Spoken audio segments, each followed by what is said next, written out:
Eh, Tolee, mata dureen barnoota keenyarraa hudhaa jedha jechuudha. Hudhaan egaa akkuma beekamu dubbifamaa afaan Oromoo qabnu jalatti ramadama jechuudha. Dubbifamaa afaan Oromoo keessaa tokko kan ta'e hudhaan akkaataa itti fayyadama adda addaa qaba jechuudha. Qubeen kun yookiis immoo hudhaan kun dubbifamaa ta'uusaa hubachuu qabna jechuudha. Dubbifamaadha jechuudha. Dubbifamaa erga ta'eetii seerota yookiis immoo akkaataa itti fayyadama adda addaa qaba. Akkaataa itti fayyadama hudhaa keessaatii inni jalqabaa yookiis immoo faayidaa hudhaa keessaa inni jalqabaa dubbachiiftuu wal fakkaatu yookiis immoo dubbachiiftuu tokko gidduutti gargaaramna yookiis immoo fayyadamna jechuudha. Yeroo dubbachiistuun tokkittiin ishee lama taatee yookiin immoo sadii taatee yookiin immoo afur taatee walitti aantee dhuftu gidduu isaa hudhaa fayyadamna jechuudha. Mee akka fakkeenyaatti yoo ilaalle jecha sa'a jedhu barreessuudhaaf sa'a hudhaa fi a fayyadamna jechuudha. Fakkeenyaaf otuu ishee kana qofa ta'eetii sagalee saa jedhu qofa uumaa jechuudha. Sagalee saa jedhu qofa uuma. Kanaaf sagalee saa jedhu qofa akka hin uumneef gidduu aalammanii hudhaa galchinaa jechuudha. Kanaafuu akkaataa itti fayyadama hudhaa keessaa inni jalqabaa dubbachiiftuu wal fakkaattu baay'attee yookiis immoo tokko taatee lama taatee sadii taatee walitti aantee dhufte gidduu isaanii hudhaa fayyadamna. Dubbachiiftuu wal fakkaattu gaafa jennu a fi a, e fi e, i, fakkeenyaaf o fi u jechuu dandeenya. O fi o, u fi u lama taatee sadii taatee yookiis immoo afur taatee yoo walitti aantee dhufte gidduu isaanii jecha uumuudhaaf yookiis immoo barreessuudhaaf hudhaa kan fayyadamnu ta'uu isaati jechuudha. Inni fakkeenyaaf jecha ba'aa jedhu yoo laalle a kanaa fi a isaan kana gidduu hudhaa fayyadamnaa jechuudha. Ba'aa walitti ba'aa jenna jechuudha. Ba'aa jennee barreessuudhaaf dirqama iddoo kanatti yookiis immoo jara kana lamaan gidduutti hudhaa fayyadamuu qabnaa jechuudha. Inni kan biraa jecha re'ee jedha. Jecha re'ee jedhu yoo fudhanne akka fakkeenyaatti jecha re'ee jedhu yoo fudhanne tokko lama sadii sadiitu jira jechuudha. Akka seera afaan Oromootti immoo qubeen dubbifamaan wal fakkaatu sadii yookiis immoo dubbifamaan adda addaa sadii fi dubbachiiftuun adda addaas taatu dubbachiiftuu wal fakkaatu sadii walitti aanee dhufuu hin danda'u waan ta'eef gidduu isaan kanaa dirqama hudhaa fayyadamnaa jechuudha. Dirqama hudhaa kan fayyadamnu ta'uu isaati jechuudha. Inni kan biraa jecha qe'ee jedhus yoo laalle isa kana fi isaan kana gidduu hudhaa kan fayyadamnu ta'uu isaati. Inni kan biraa bo'oo kan jedhu yoo ilaalle jecha kana bo'oo jennee barreessuudhaaf sagalee bo kan jedhuu fi sagalee o jedhu fayyadamna waan ta'eef gidduu kanatti jechuudha. O sadiitu walitti aanee dhufee gidduu o sadii walitti aananii dhufanii kana hudhaa fayyadamuu qabna dirqama jechuudha. Inni kan biraa ro'oo kan jedhudha. Ro'oo kan jedhu kanallee haaluma isa kanaan wal fakkaatuun o sadiitu walitti aanee dhufee kanaaf gidduu isaanii hudhaa fayyadamna jechuudha. Inni kan biraa du'uu kan jedhudha. Du'uu kan jedhu kanallee gidduu isaanii maal fayyadamuu qabna jechuudha. Hudhaa fayyadamuu qabna. Sababiin isaas o sadiitu walitti aanee dhufee innaa dubbachiiftuun wal fakkaattu yookiis immoo dubbachiiftuun tokko sadii taatee lama taatee yookiin immoo afur taatee dhuftu gidduu isaanii hudhaa fayyadamna waan ta'eef seera sanaaf guutuudhaaf dirqama gidduu kana du'uu kan jedhu barreessuudhaaf hudhaa fayyadamuun dirqama jechuudha. Inni kan biraa fakkeenyaaf bu'uu kan jedhu kana gidduutti illee hudhaa fayyadamna jechuudha. Sababiin isaa o sadiitu walitti aanee dhufe waan ta'eef jecha taa'aa jecha jedhu keessatti illee fakkeenyaaf maal fayyadamuu qabna jechuudha. Dirqama iddoo kanatti a fayyadamuu qabna jechuudha. Hudhaa fayyadamuu qabna jechuudha. Sababiin isaa afurtu walitti aanee dhufe waan ta'eef yookiis immoo afurtu jira waan ta'eef isaan kana addaan baasuudhaaf yookiis immoo jecha afaan Oromoo akka uumuuf gidduu isaanii hudhaa kan fayyadamnu ta'a jechuudha.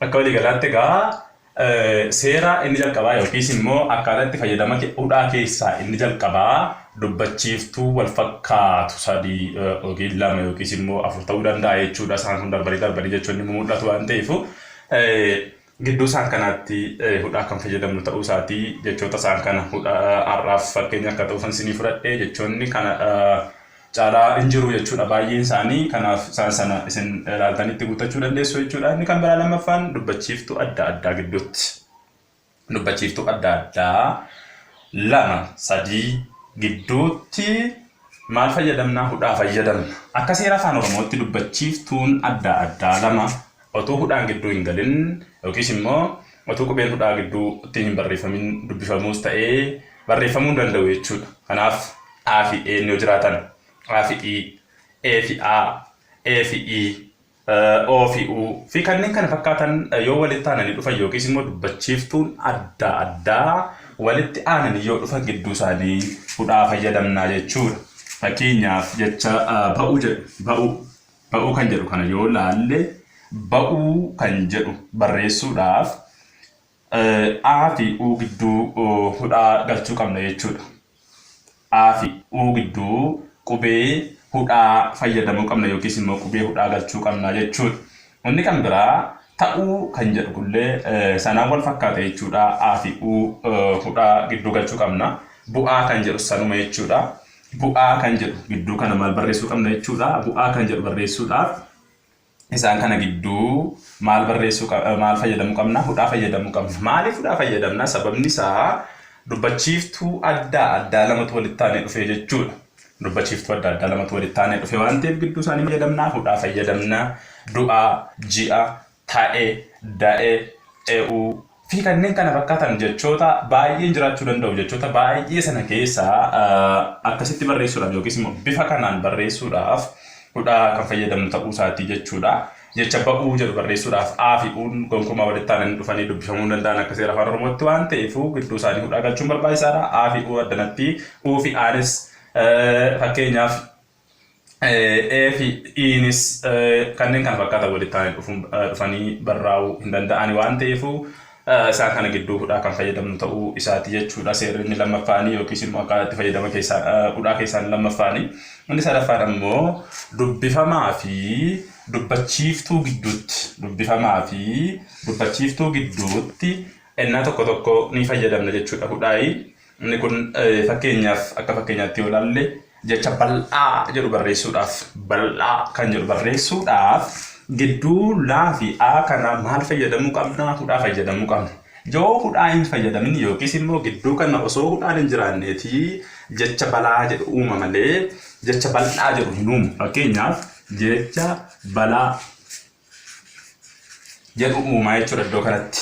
Akkamitti hudhaan iddoo kana hin jiru waan ta'eef iddoo kana bal'aa kan jedhu barreessuudhaaf balaa kan jedhu barreessinaa jechuudha yoo hudhaan hin jiraanne. Kanaaf dubbifamaa kanaa fi dubbachiiftuu kana gidduu yookiis immoo dubbifamaa maqaan isaa laa jedhamu dubbachiiftuu maqaan isaa A jedhamu kana gidduutti dirqama hudhaa kan fayyadamnu ta'uu isaati. Jecha bal'aa jedhu barreessuudhaaf qal'aa kan jedhullee kanuma jechuudha. Qal'aa kan jedhu barreessuudhaaf laa fi A gidduu hudhaa fayyadamuun dirqama jechuudha. Yoo hudhaan hin jiraanne jecha qalaa jedhu ta'a malee jecha qal'aa jedhu hin ta'u jechuudha. Sababiin isaa hudhaatu gidduu hin jiru waan ta'eef kanaaf hudhaa gidduu galchine yoo barreessine bifa kanaan qal'aa kan jedhu barreessuu dandeenya jechuudha. Inni kan biraa jecha mul'ata jedhu gidduu kanatti hudhaan galchuun barbaachisaadha jechuudha. Hudhaan hin galle taanaan mul'ata jedha malee mul'ata hin jedhu jechuudha. Kanaaf gidduu kanatti jecha mul'ata jedhu barreessuudhaaf dirqama hudhaa fayyadamuun dirqama jechuudha. Inni kan biraa hir'uu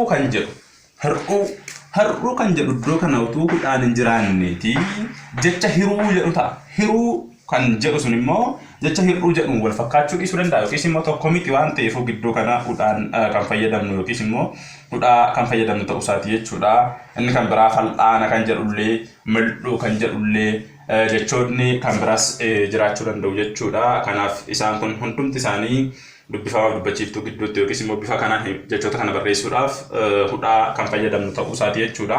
Egaa akka waliigalaatti mata dureen barnoota keenya har'aa hudhaadha. Egaa hudhaa kan jennu kun dubbifamaadha jenneerraa dubbachiiftuu wal fakkaatu gidduutti nu gargaara yookiis immoo dubbachiiftuu wal fakkaatu gidduutti fayyadamna jenneerraa. Seerri lammaffaan ammoo dubbachiiftuu adda addaa gidduutti A fi E, A fi I, A fi O, A fi U kanneen kan fakkaatan illee jiraachuu danda'u jechuudha.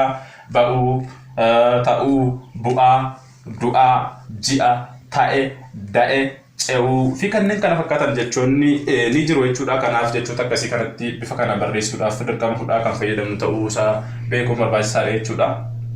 Inni kan biraa dubbachiiftuu fi dubbifamaaf dubbachiiftuu gidduutti illee kan nu fayyadu ta'uusaati. Egaa mata dureen barnoota keenya har'aa kana fakkaataa. Chaanaala keenya subscribe godhaa isiniin jennaa. Yaadni yoo jiraate yaadatti kennaadha. Kana fakkaata mata dureen barnoota keenya har'aa. Yeroo dhufu mata duree biraatiin akka wal agarruutti nagaan turaa isiniin jennaa. Galatooma.